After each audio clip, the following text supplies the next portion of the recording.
What's going on, everybody? It's your boy Julian Stoutt, licensed personal trainer, licensed PE teacher, world record powerlifter, special education teacher, here to take the fear out of fitness.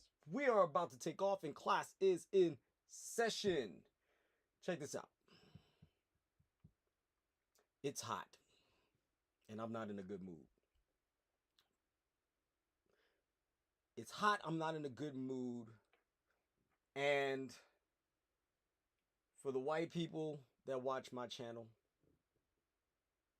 to many of my Hispanic people that watch this channel, this may apply to you. So first thing is, if you see me sweating, it's hot. It's like 110 out here. But if this applies to you, let it hit. But I'm speaking specifically to my black brothers and sisters on this one. Because what you're going to see should annoy you, should perturb you, should disturb you, should irritate you, should make you angry. The level of obstinance for the sake of being obstinate must stop. When we are being given opportunity after opportunity after opportunity to save ourselves, and we run from that opportunity and then yell and scream about how the system is out to destroy us, you are the system. You are the very embodiment of that system. You are the problem. You are the issue. Why am I saying that? Because far too many times I've come across people who are being told to do the right thing by your family, by your friends, people you supposedly love. And all I hear every single time is excuses. Now, not everything that you're going to hear in this video has to be taken completely at face value. You could modify things in certain ways, but the man in this video is going to be trying to help us overcome some of the issues that we are dealing with and we are suffering from in this country and abroad. And what you're going to see is a living embodiment of the problem. Now, before anybody gets their head twisted, no, it is not about being a woman. Because I've heard men say these very same things too. All right? And not even just in the context of what we are going to watch right now, but across a broad spectrum of things that we have as issues in our community.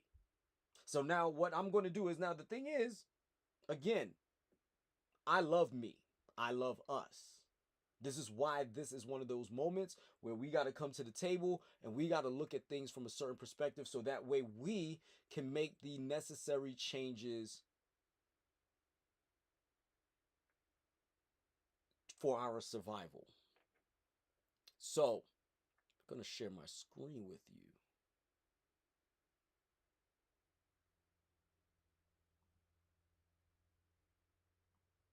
Give me 1 second here.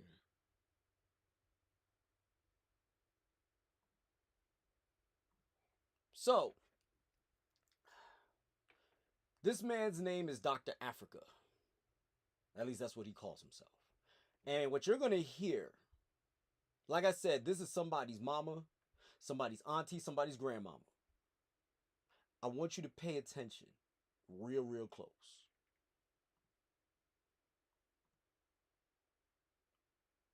Oops, wait, hold on. Sound isn't on. Let me get it.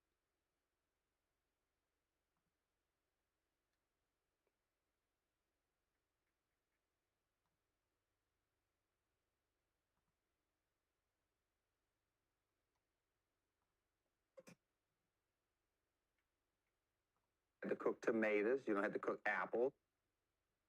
That is a greasy French. I didn't want a message. What are we doing?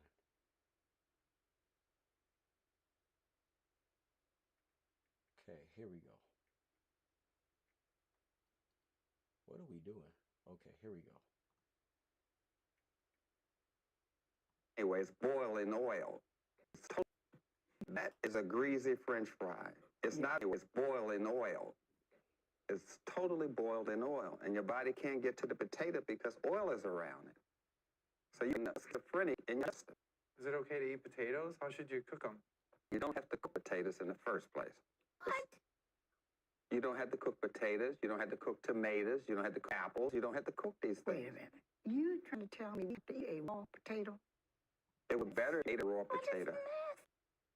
See? Raw potatoes are nasty. You've been trained to eat nasty. You like nasty.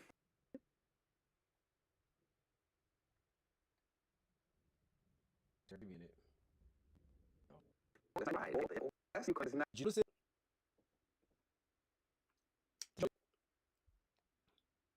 I'm gonna play it back.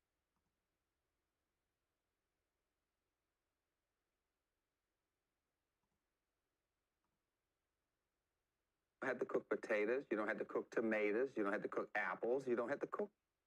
What? Potatoes? How should you cook them? So you're creating a schizophrenic in your digestive system. Is it okay to eat potatoes? How should you cook them? You don't have to cook in the first place. What?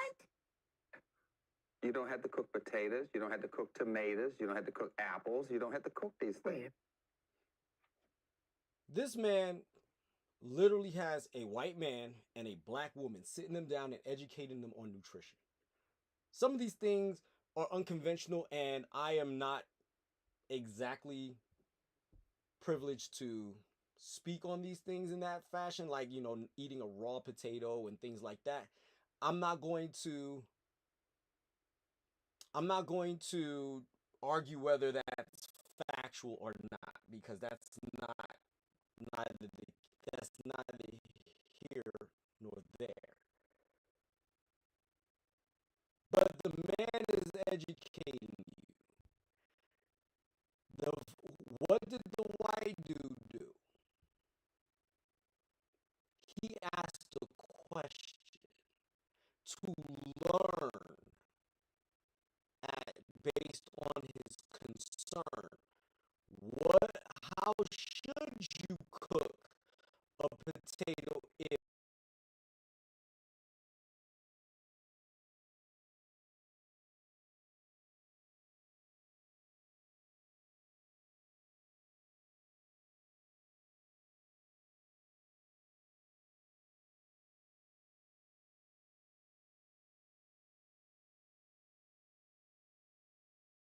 boiling it in oil is a problem? If making a French fry is a problem, what should I do in order for it to be healthy? The man then emitted out of his mouth that you don't have to cook any vegetable. Okay? He says you don't have to cook any vegetables. And what is the reaction from our auntie, our grandmama, our mom? What was our reaction? What? No. Okay, but let's continue. You trying to tell me we have to eat a raw potato? It would be better if you ate a raw potato. What is nasty? See? It's nasty. Granted, it's not necessarily the best tasting thing you want to eat. Granted. But instead of trying to find out the rationale behind it, you want to argue. Now, like I just said, before we even get into anything, I just said it a minute ago. You are going to get this argument from a lot of people, male and female. But I digress. Let's continue because we got a little bit to go.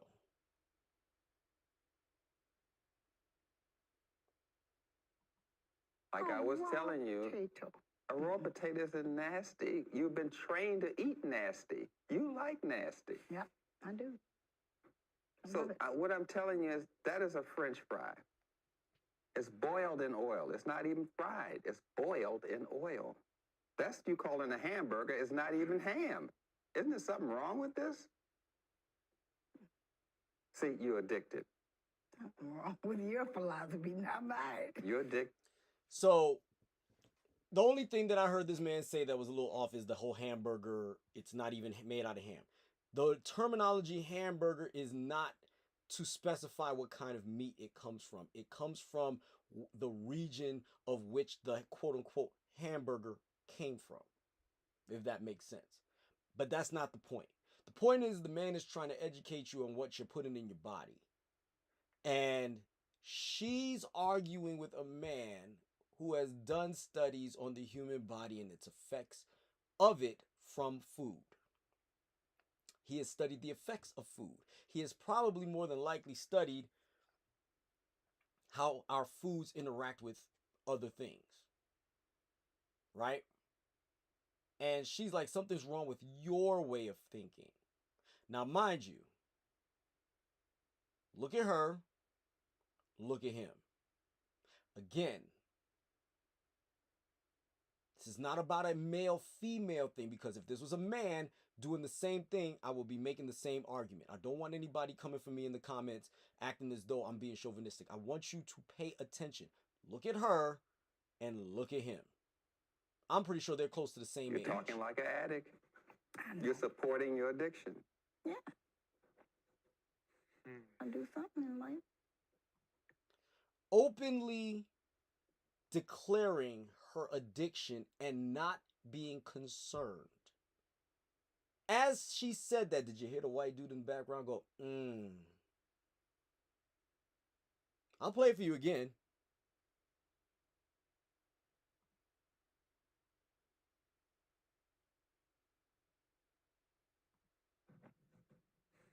I do something in life. I've been eating this all my life. You're addicted. You're talking like an addict. You're supporting your addiction. Yeah. I do something in life. I mean, she said, yeah. He said, Have you ever turned around and had a situation where you were amongst people, amongst civilized people, and you were having a conversation and somebody said the most ignorant crap ever, and nobody really wants to get into a major argument with you about your mindset, but they turn around and when they hear it, you're like,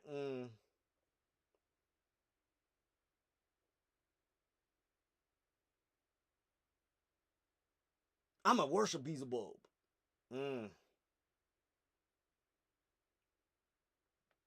I like taking eggplant. I like being an OF model. Right? Is that not what we do? Is that not what happens when you are discussing things with people, trying to uplift their knowledge to gain them more of an opportunity to save themselves, and then they turn around and they reject the path, and there's nothing you could do to make them do it, so all you could do is just go,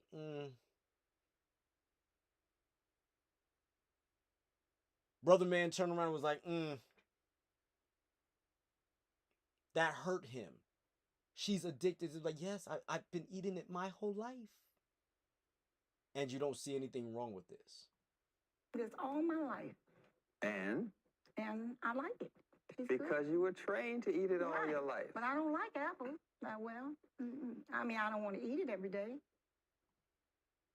I don't like apples. And this is the part that really makes it so painful. She jumped off the notion of a raw potato.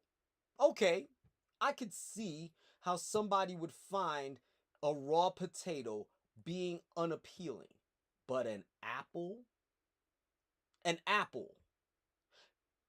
something that has the sweet taste that it has. You don't even want to eat an apple every day. I'm not going to lie to you. Do I eat the 100% most cleanest in the world? No, because there are going to be times where I want to enjoy what I eat.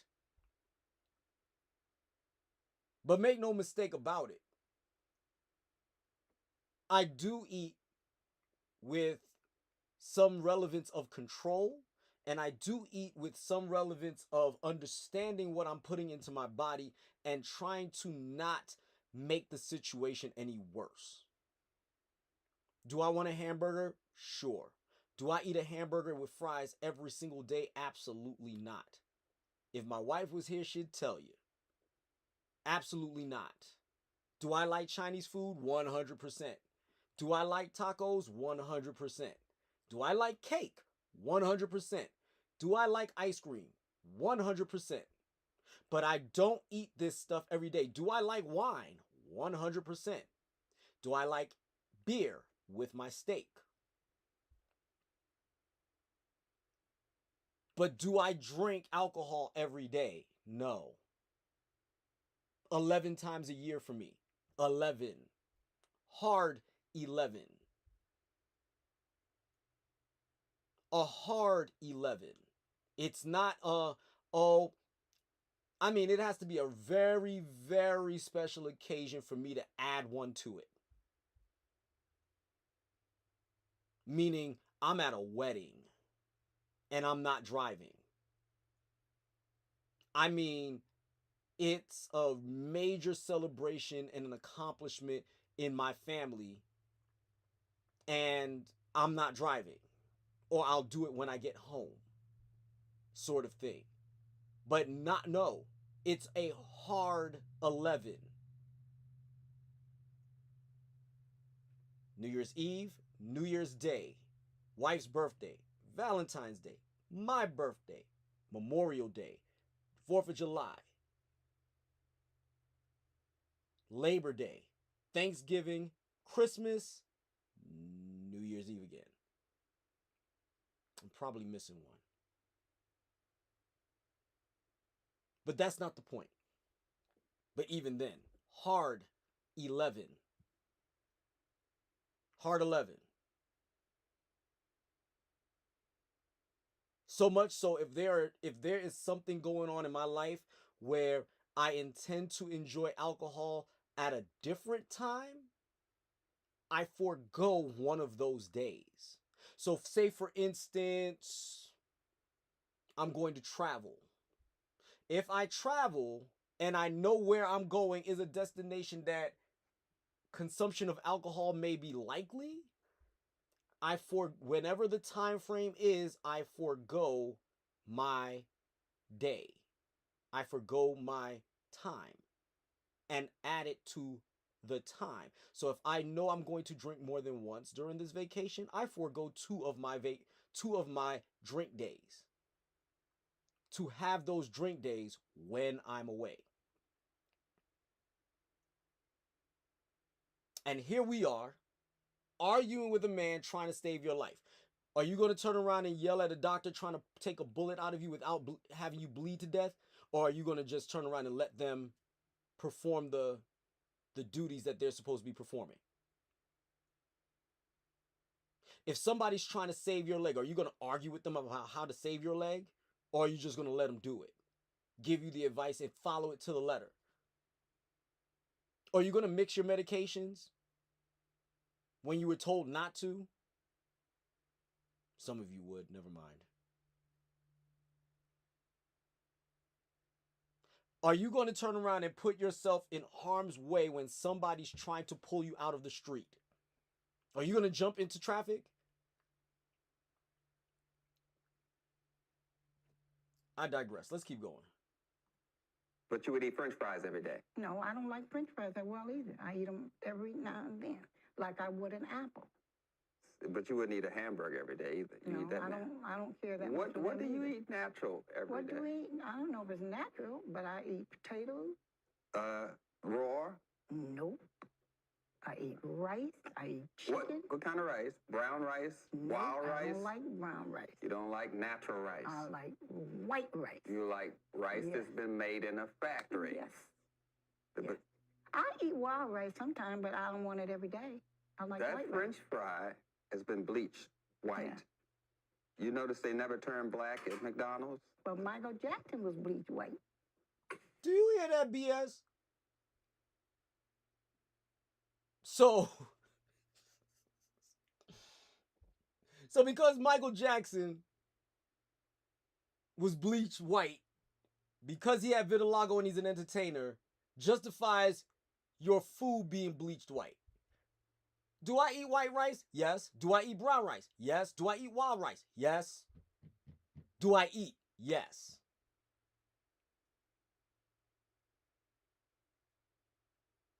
But you're justifying simply because.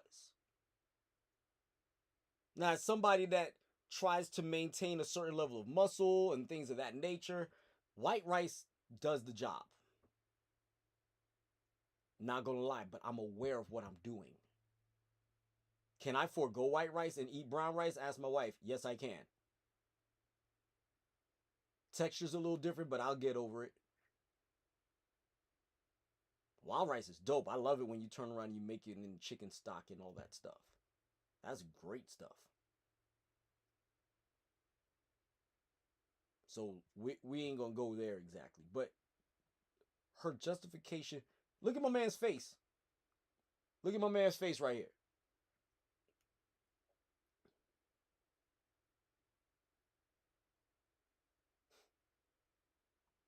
The French fries don't sing. Let's keep on the French fries. French fries don't sing. White. Okay. Plus they spray sugar on it. I love sugar. That's why you're addicted to the French fries. Right. I love sugar. You heard her say that. So guess what she doing every day? Sugar. If it don't come from a fruit, I have diminished my sugar intake. I used to drink soda like it was going out of style as a kid.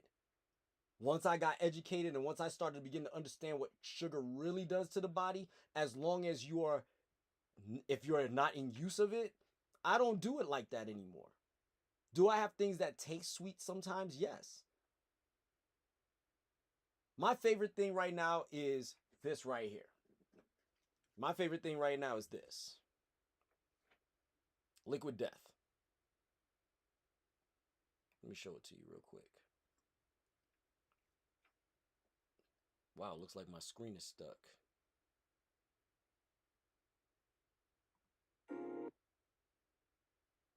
Okay, something's wrong.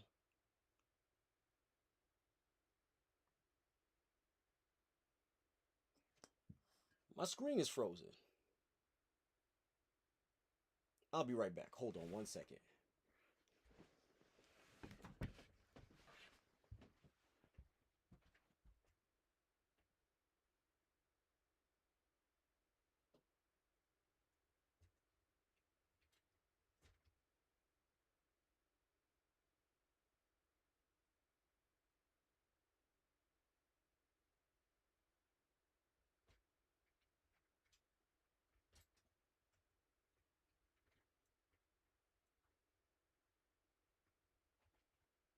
Okay.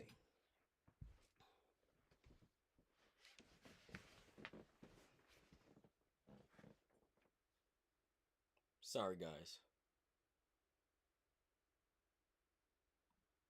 So, this is my favorite thing right now. Liquid Death. Does it... I'm not... I swear to God, I'm not even sponsored by them. So, if they ever want to sponsor me, we good, right? But I drink them all the time. Why? There's a little bit of sugar. Let's go over Liquid Death real quick. There 20 calories total. 20 calories. Total carbohydrates, sugars, 4 grams, and it's agave nectar. A natural substance found in nature as is, not manipulated and flipped around. It is what it is, right? So, as a result, I don't find myself eating a lot of sugar. like I used to. When I was a kid and when I was in my early 20s, oh my God, if it wasn't sweet, if it wasn't salty, it wasn't for me. I ate what I wanted. Now that I'm a little older, things start to sit on you a little bit differently when you eat like you're 12. I have pancakes with syrup. I have my peanut butter pancakes with syrup. I would say every other morning, not every morning, usually about every other morning I'll have it. And that's the majority of my sugar intake. However, this woman is literally arguing with this man about how he is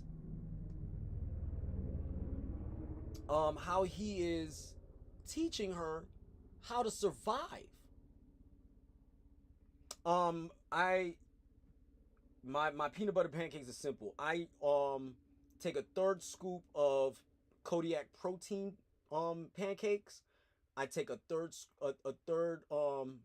cup of normal pancake mix, and then I take two teaspoons of dry peanut butter, and I mix it all together and I make my pancakes, and then I use pure maple syrup.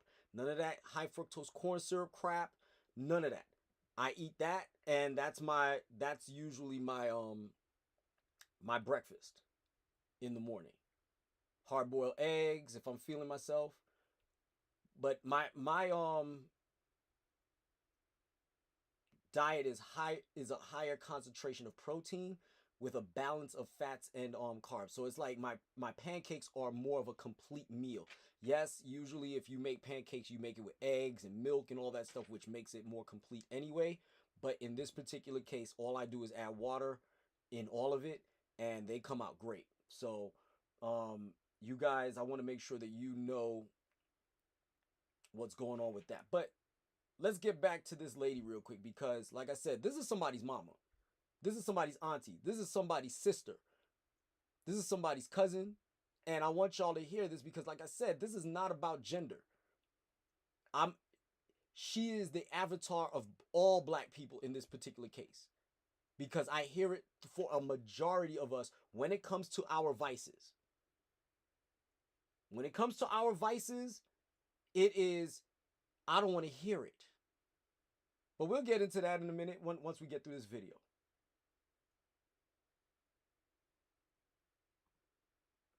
And they put sugar in the meat, and the sugar in the bread, and the sugar in the cheese. And that's what makes it good. If it was raw, it wouldn't be good, would it? No, This is really sad. it is. You're addicted to sugar. Yes, I am. You're a sugar drunkard. Yes. Don't you think you need to go and detox? No. No. Why don't you just try it? Let's just try I it. can't go a day without sugar. You can't go a day without No. sugar? Let's just try it. Just pretend that you can take something to help get rid of your craving for sugar. Would you try it? No, because I like sweet stuff. Sweet stuff reminds you of love, because you got sweet stuff on your birthday, right? Yes. You got sweet stuff in Christmas, and when you do something nice in school, they give you sweet stuff. So maybe what you're missing is the love you associate with the sugar. Yeah. Maybe you have an emotional problem. Maybe. So you're looking for sugar to satisfy No, I don't. your love. No, I don't. So why are you I eating? eat sweet stuff because I'm I like addicted it. to sweet I stuff. like it, just like you like that apple. I like sweet stuff. You're going to compare an apple with some white Yeah, sugar? because an apple is nasty. It's not It's good. the color you don't like? No, If it was but black, you would it eat doesn't do anything for you. Not for me. Well, it doesn't. worked for Eve quite well. Well, that was Eve, see. That was Eve. So you're going to eat this recycled meat. Yes. Scraps from the slaughterhouse floor. Yes. Then you're going to eat a boiled in oil potato. Yes. Bologna and French fries. And she is adamant, boy. So you gonna smoke crack? Absolutely. You gonna shoot up with heroin? Absolutely. You gonna keep taking these bat shots and having 15,000 kids? Absolutely.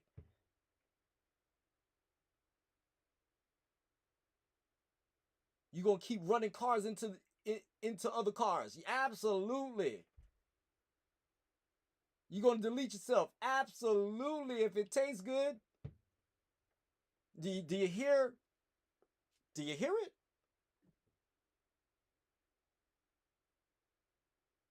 I'm gonna shoot my pinky toe. Absolutely. You're addicted to sugar. There's a way to get out of that, by the way. Probiotics. Start taking probiotics and see how much you crave sugar after about a month.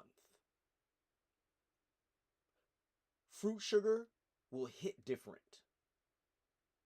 because you have a bacteria in your stomach called Candida, right? That bacteria called Candida will influence you to eat sugar. Without being disrespectful, bet money she got yeast infections on the regular. Bet money. Because that Candida doesn't just stay inside of your stomach. That Candida starts invading everywhere. And then when you start having these yeast infections, that's what it is. That is the Candida on the outside. It is overtaking your body in such a way where now it's just everywhere. And it is influencing what you eat by sending it mimics hormonal signals and sends chemical signals to your brain to eat more sugar. Did you know that? How many of y'all knew that? Show of hands. Put a 1 in the chat if you knew that. Put a 2 in the chat if you did not. Or put a 2 in the comments if you did not.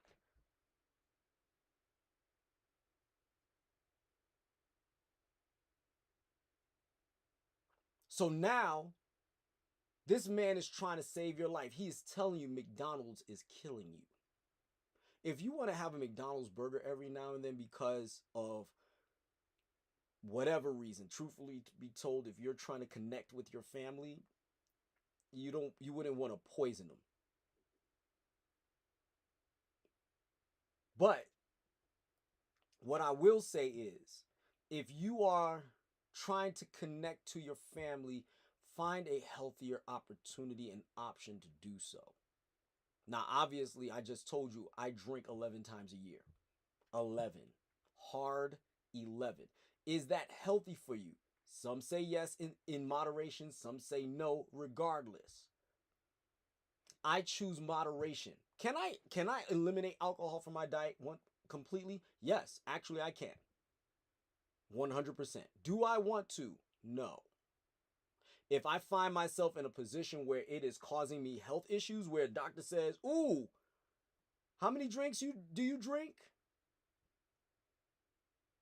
How many alcoholic beverages do you drink a year? Approximately 2 on each occasion, which would be 22 beverages, period. That's way too many in a year. You need to cut it down to 15. You know what? Say less, doc. It's on. 15. 15? Okay, 15. 15 is the cutoff limit. 15 is the cutoff limit. You will start seeing health problems after the 15th drink. Okay. Studies have shown that consuming, I'm not saying this is true, I'm just making this up, this hypothetical up. But studies have shown that a person that drinks more than 10 alcoholic beverages in a calendar year suffers more heart attacks, strokes, and all this other stuff. If that is what my doctor told me, guess what I'm not passing? Number 10. I am not passing 10. And I will strongly influence everyone around me to not pass number 10. Now, full disclosure, alcoholism runs in my family. And I take that very seriously.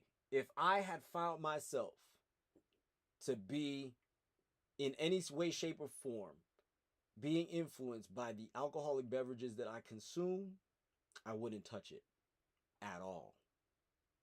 Like I said, I don't drink and drive. When me and my wife go out to a function or a location at a time where we are both going to be allowed to drink, we take turns driving. And then the other one gets to drink when they get home. So for instance, for Christmas, we went out. We hung out with friends, and my wife drank for Christmas. I drove. When I got home, I drank what I was supposed to drink. New Year's Eve, New Year's Day, we're usually home. We don't go out, so that's not an issue. Birthdays and Valentine's Day, we definitely ain't going. Well, we might go out, but we ain't drinking until we get home.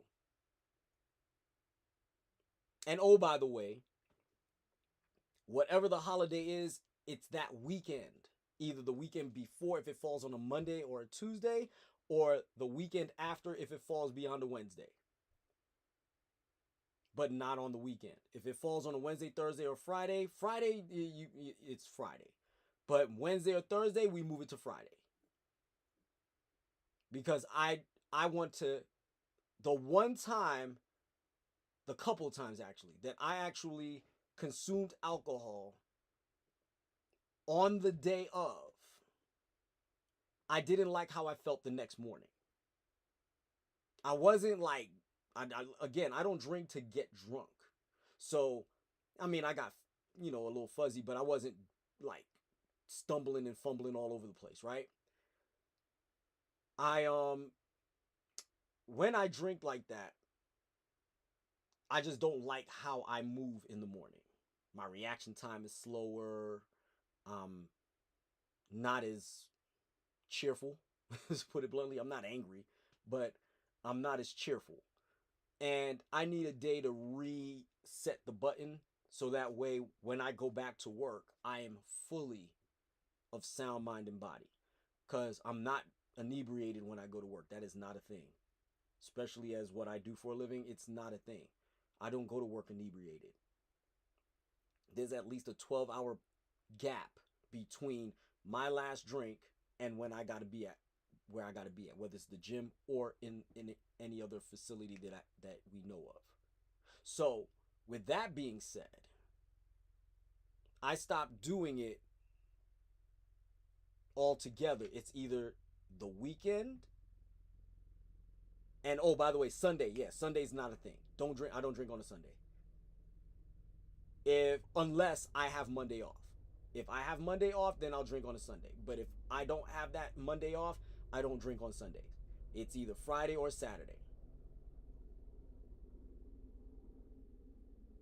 All right? So, but again, I want you to... let's finish this up. Then you're going to eat that lettuce, which is symbolic of putting lettuce over Eve's vagina and Adam's penis. So it's sexy right there. There's something freaky about this. It is. Because you never see any... How can you come up with all this stuff? Because I know who made the food. The Greeks did this. How do you know everything? I don't know everything. I only know about food. I've heard this argument all my life. But you don't know everything. Who is you?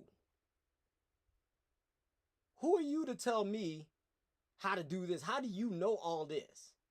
Because I read. I study. I pay attention. I observe. For those of you who are diabetics out there, I noticed since my wife is a diabetic,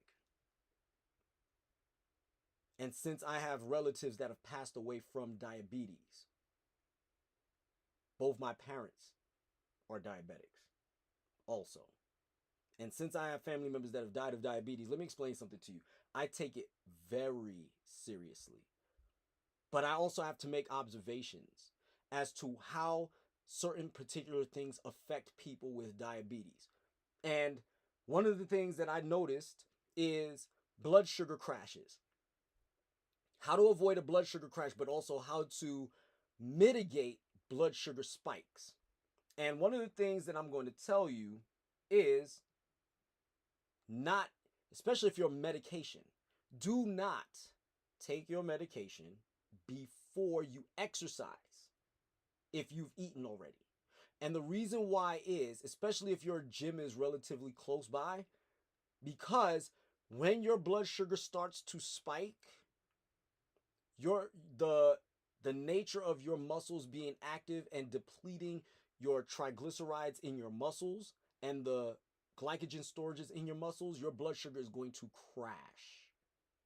So you might as well let it stay high while you exercise, not too high. We're not talking in excess of 200 and 300, but we're talking about if it's above 140, leave it there while you work out, because by the time your workout is finished, your blood sugar will be relatively normal. It will be in the normal ranges of, for a diabetic, would be like 110 to 95, right? Once you have gotten things into that position, now you're going to eat again because you have gone for more than 2 hours without eating. Because also, when you eat 2 hours before you go and train.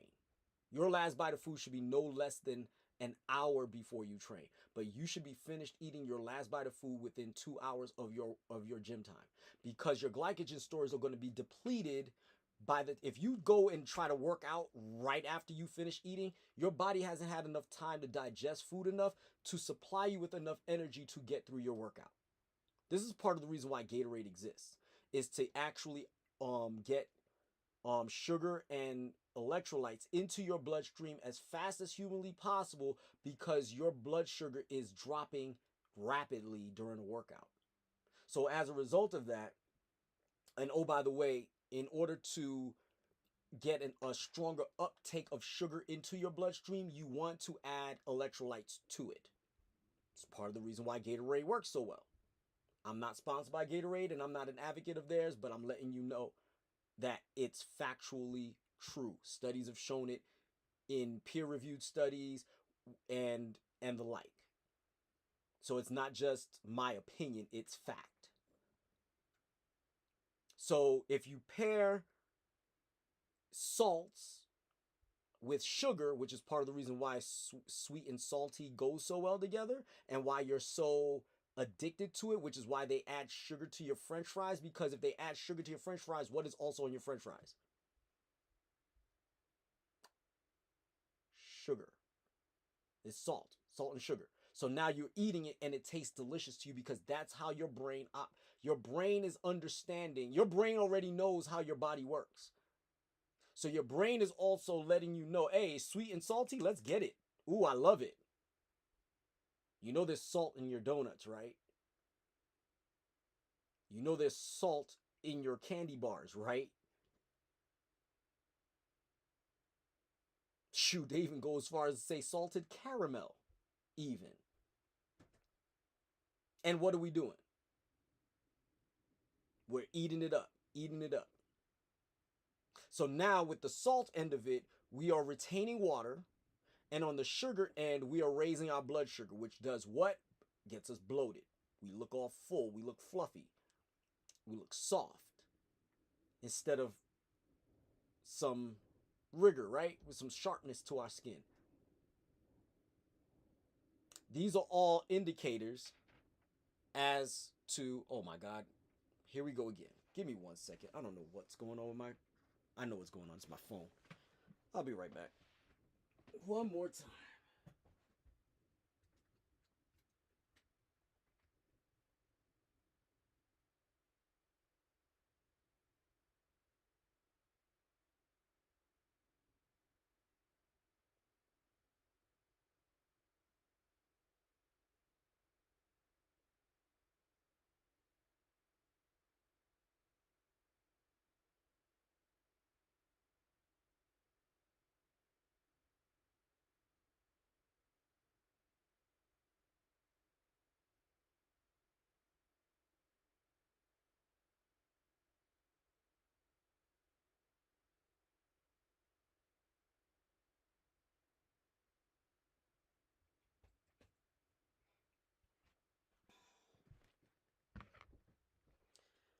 All right, last time, because we're getting high on time anyway. But here's the deal. These are the reasons why we are suffering. I have an aunt who smoked like a train. If and when she sees this, she's not going to deny it. We all know it. It's not a secret. It's not like she was hiding it. I have an aunt who smoked like a train. I don't know when she actually made the decision to stop. I know her son used to beg her to not do it. He used to hide her cigarettes, as a matter of fact. Right? Hide them. Anywhere he could. And all she would do is get up, go out and buy a new set. And then she'll find the other ones eventually. And then she'll smoke those too. But she got to a point where she became conscious and aware of what she needed to do to save herself, because it's not going to get any better for her if she continued. And what ended up happening is she got down to just one cigarette. One a day. She used to smoke at least 2 packs a day. At least 2 packs a day.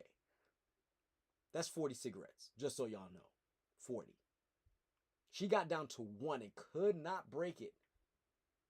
And finally, in 2016, she finally cut it loose altogether.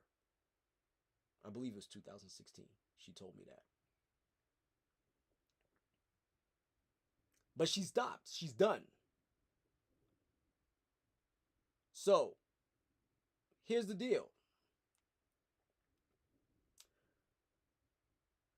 When are we going to realize that what we do to ourselves, not just from a nutritional standpoint, but everything we do, that is not good, is not good, and we should not be doing it? Disrespecting one another. Treating each other with a high level of negativity. Begrudging others for what they have. However they got it, you don't know what they had to do to go get it. That's one of the things my grandmother taught me, and it sticks with me. You don't know what somebody had to do to go get what they got. You mad that this girl got a pair of Jordans? You don't know what she did to get them Jordans. Maybe she didn't do anything to get them Jordans, but she ain't going to tell you what she did to get them. She's going to lie to you and say she got them. The dude with the fat ride, he ain't going to tell you what he did to get it. It's becoming apparent what some people were doing. Like Cat Williams said, when Diddy asks you to party, you got to tell him no. Because that's what you got to do in order to get a piece of the dollar, to get the guap, to get the loot. You got to go party with Diddy. And it ain't a good look. People looking over their shoulder like, man, I was at one of them parties. Hope they don't think that about me, especially if they really did not do anything. Oh, man. Now my name is mud now. Now I got a stain on my dress. For what? Because I went to the party? I didn't stay. I didn't go into any of them rooms. Why am I getting lumped into all of this? All because somebody else don't know how to act. Guilt by association. And then there's those who partied a little too hard with Diddy. Who did a little too much with Diddy. Lord knows what that was. But the streets is talking. So, it is what it is. So you don't know what it takes for people to get what they got. You have no idea how people are amassing their wealth. You don't know if they're stealing from people. You don't know if they're robbing people. You don't know if they're turning around and doing, flubbing their taxes on purpose. You don't know what they're doing. But you sure like that Corvette, and you sure would willing to do anything to get it.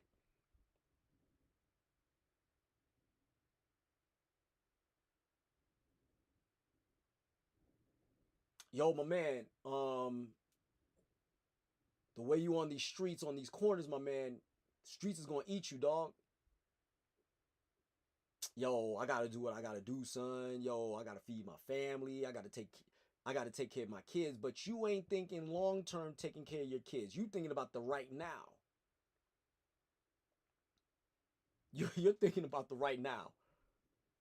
You're not thinking about the 10 to 15 years you're not going to be around them. That's if you're lucky.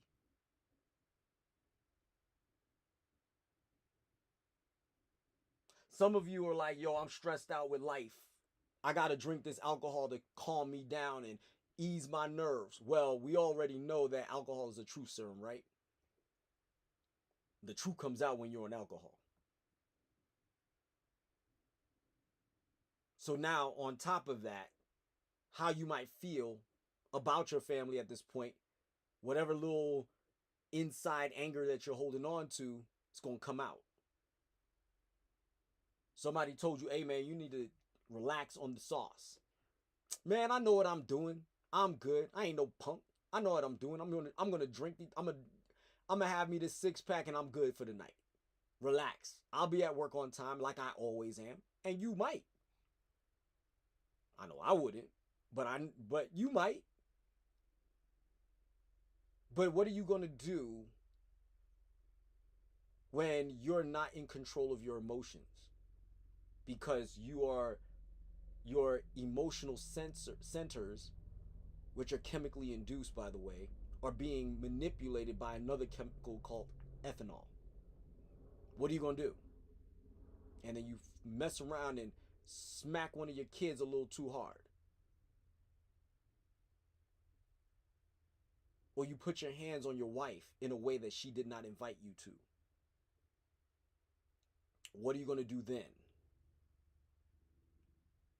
You just going to chalk it up to don't get on my nerves? Or are you going to chalk it up to the fact that that ethanol that was in you put you in that position that you chose to drink? So we ain't making excuses. You chose to drink it. And this is the actions you took. Some 8-9 years ago, some asshole in Pueblo, Colorado, was drinking, and he had his girlfriend's children in the bed of the truck. He is speeding down the boulevard. Those of y'all who are from New York, it's similar to Grand Concourse. Doing 100 down the Grand Concourse, down the major road down that street. Lost control of the car, ejected all the kids. Well, ejected the kid, died instantly, and crashed the car. And then had the audacity to climb into the back of the pickup truck. Did not even try to perform life-saving measures on that child. You know where he's at, right? Yeah. Is he ever going to live that down? Especially now that he's more than likely sober?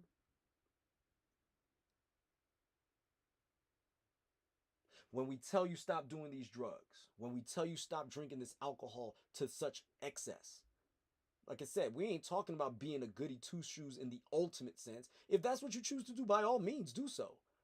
But we're not talking about that. We are talking about people when they are not in control of themselves. This man is telling this woman constantly, sugar's killing you. Sugar's making you addicted. But I like sugar.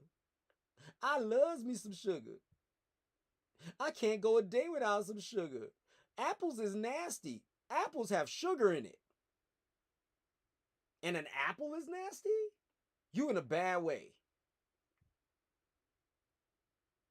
You are in a bad way if an apple is nasty to you. An orange is nasty to you.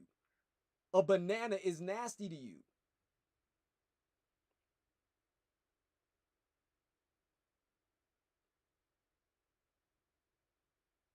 You're in a bad way if that's how you live in. How are we going to survive as a people? How are we going to survive when every door that points, freedom is this way, you go running in the opposite direction? Aren't we the ones that we joke about ourselves that if we see one person running, we all run in the same direction? We all run. If one black person is running, we all running. We ain't asking questions. Well, this black man is telling you to run. This black man is running and you sitting your ass right where you at, not doing a damn thing about it. Them beans is flying, and you just going to be like, shoot, I paid for this meal, I'm going to eat it. Really? That's how you living? That's how you going to go about life? That's your mindset right now? That's how you going to do things.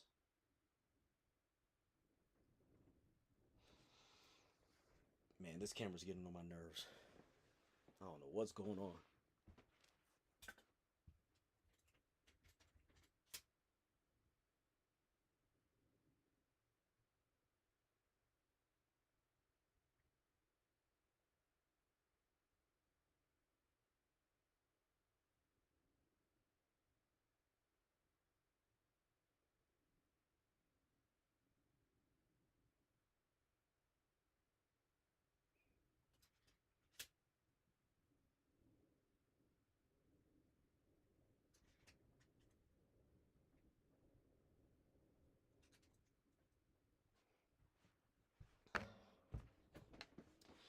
I had to turn that standby thing off of my camera.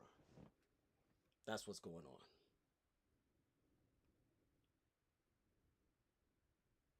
on. Is that what we're going to do now? So we just going to eat the meal while beans are flying around us, right? There's a horde of bees flying around us, ready to sting us. It's those murder hornets. It's flying around us. And because you paid $100 for this meal, you going to sit there and eat it. Because it's good. It got its sugar and it got its salt. And it's french fries and it's hamburger or it's steak or whatever. Yeah, all right. All right, go ahead. Eat it. Do your thing. Do your thing.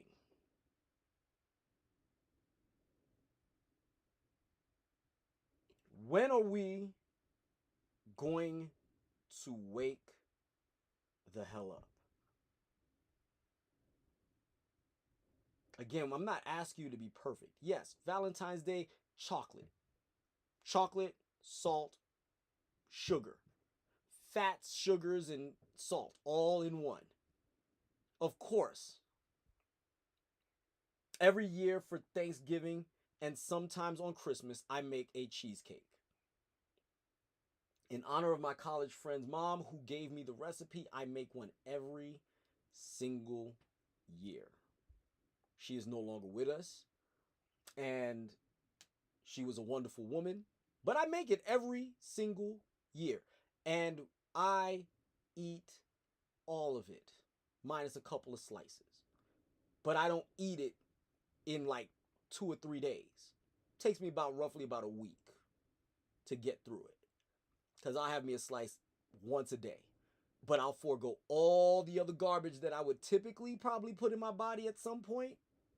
And when I say all, I mean like I might grab a Snickers bar, or I might do something like that every once in a while, or when I'm desperate and I didn't eat. But I forego all of that because I know what I'm doing when I get home. I know I'm having me a slice of cheesecake, and I know that cheesecake ain't going to just magically disappear on me. So I modify my diet to make sure that I make room for my cheesecake. All right? I'm going to land this plane. And it is like rats in a maze. It's like, when are we going to realize that we're playing ourselves?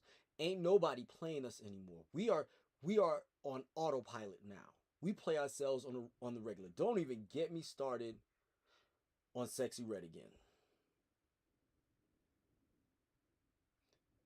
She embodies the absolute worst of us, and we celebrate it like it's Juneteenth.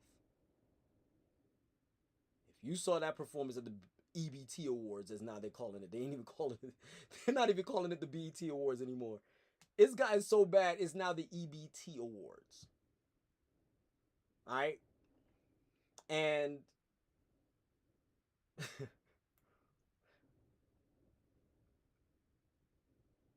but you get mad at how others represent or represented on television, but you don't represent yourself the same way. Because we got the NAACP awards. They're beautiful. I'll watch that all day. The Griot Awards, I'll watch that all day. Every day. And we're not talking about not being funny or not letting other people in on certain inside jokes. I'm just talking about the decorum of how we project ourselves.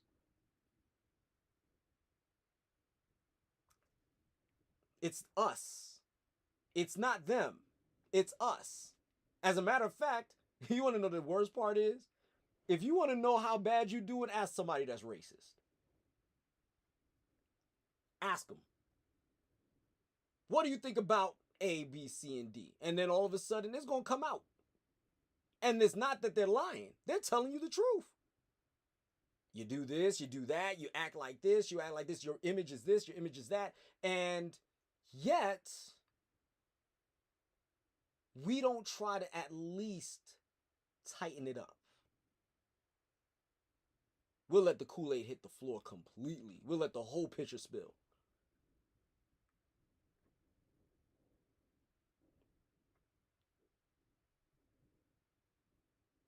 When are we going to do what it takes to survive? Diabetes has been demystified.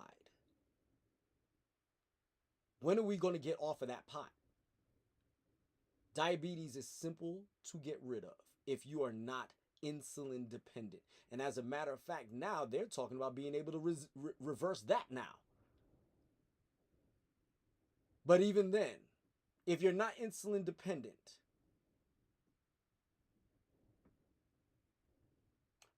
it's simple. Increase your muscle mass, decrease your body fat, get to a level within range of 30% if you're female, 20% if you're male. If you can stay in those margins or less, within reason, 17% or higher, 17 to 30% for women, 8 to 20% for men. If you can stay in that pocket, your chances on developing diabetes is little next to zero, unless it's type 1 diabetes. And that's a whole nother problem. How many of us are willing to do that? How many of us are willing to get our asses up and go to the gym on a day-to-day basis? Actually work out. Actually break a sweat. Actually stretch. Actually do some cardio. Because cardio is a part of the equation. You have to do it in order to overcome your diabetic status. It is the only way you lose body fat is if you do steady state, low intensity cardio.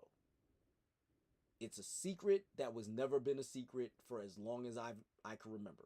But now we are so reticent to find the easy and quick fix that we are not willing to do the work. We're not willing to do the work. And I got news for you. The work ain't going nowhere. It's piling up. And your desk is being covered. It is high time we stop this nonsense. Arguing with people who know better than you. Did you do the studies? Did you do the legwork to figure out what is wrong? Did you do the work necessary to overcome your shortcomings, your disabilities? Did you do the work? No. Shut up and listen to the expert. Whether it's me or someone else, shut up and listen. Stop arguing. You didn't do the work. You didn't read. You didn't do the experiments. You didn't test it. You didn't look at it objectively. You didn't do none of it. Why are you arguing? I have a thing now. And anytime somebody's trying to argue with me about something that I know the answer to, I just tell them, argue with your ancestors. I know they usually say argue with your mama, but argue with your ancestors. Because you ain't arguing with me. Argue with your ancestors. I know what I'm talking about. I know what I'm doing. I know how the game works. I've been doing it for 20 years now. Professionally speaking. I've been doing it a lot longer than that in my lifetime. What am I, 47 now? So that's what, 34 years?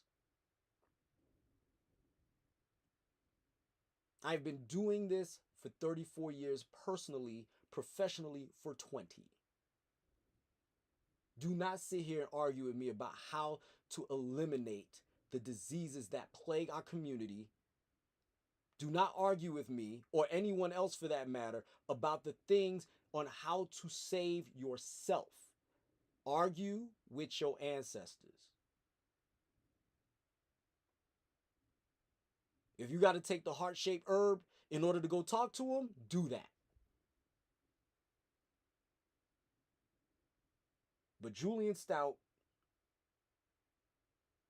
Bachelor's of Science, National Academy of Sports Medicine Certified Personal Trainer, Performance Enhancement Specialist, Corrective Exercise Specialist, Weight Loss Specialist, Behavior Change Specialist, Fitness Nutrition Specialist, and Physique and Bodybuilding Coach, ain't got time to argue with people who ain't do the work to read, study, and develop themselves to be the absolute best in this field as I have. Or like some of my contemporaries have. Argue with your ancestors. Don't argue with me. We got to do better. And we need to do better. Or we might become extinct. That's all I got for you today.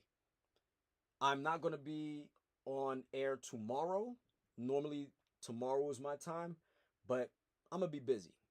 So, today was my day, and I will see you guys next week.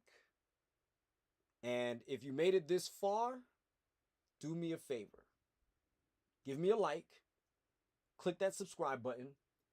And don't forget to share this with other people, because this is the type of things that gets the algorithm going, and my information is needed and it needs to be put out. So have a nice day. Be the best you. Class is Stoutt.